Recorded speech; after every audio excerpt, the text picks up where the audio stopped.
So, pagbukas pa lang natin ng mga social media ngayon, atin pong makikita agad yung katatapos na Miss Universe pageant na nagrereklamo yung ilan na nadaya raw si Miss Michelle D. At ito po ay dahil doon sa Thailander na owner ng Miss Universe ngayon na si Ann. Miss Ann, I forgot the last name. Mahaba po yung name yan. Tsaka hindi ko ma-pronounce. Ano po? Pero hindi naman po yan ang atin pong tawag dito. Ang ating tututukan. Ang tututukan po natin dito ay yung nagiging epekto nito sa bawat tao. Bawat Pilipino especially.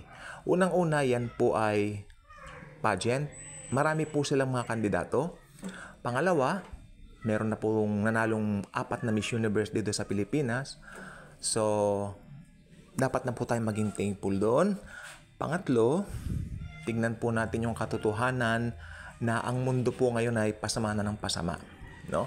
Kaya kung nagkakaroon man ng mga dayaan and all that sa mga ganyang pageantry na dati po talagang matitino yung mga pageant na yan, ano? Parang Grammy Awards din. Hindi na po ako nanonood ng Grammy Awards dahil pasama na po ng pasama rin. Alam po ba ninyo, ayan po ay nagtataglay ng mga katotohanan po na malapit na talaga mag-rapture. No? Yung mga ganyan.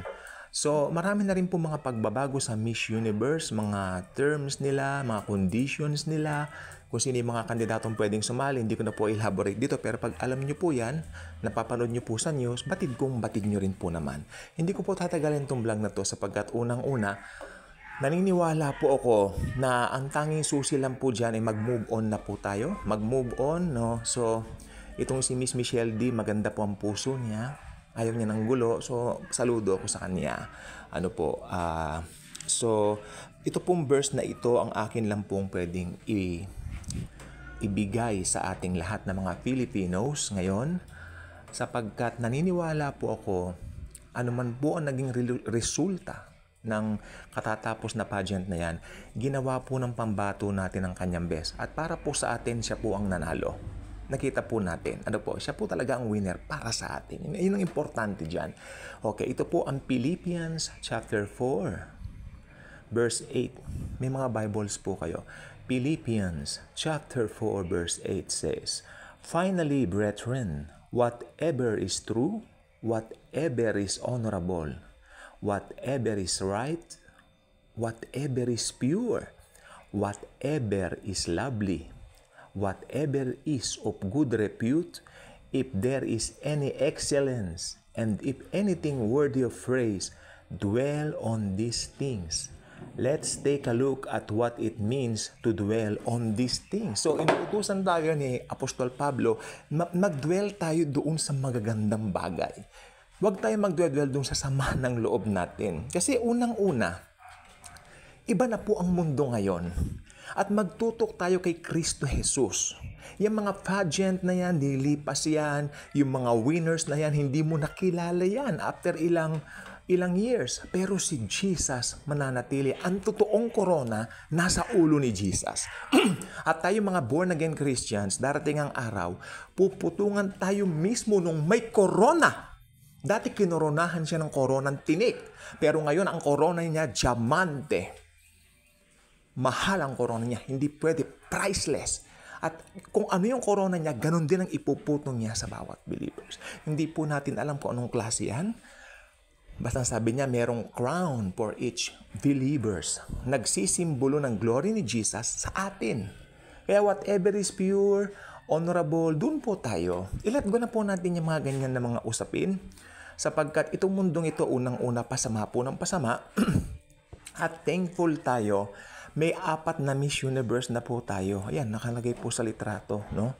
Alam niyo naman mga pangalan na, I don't have to elaborate it here anymore.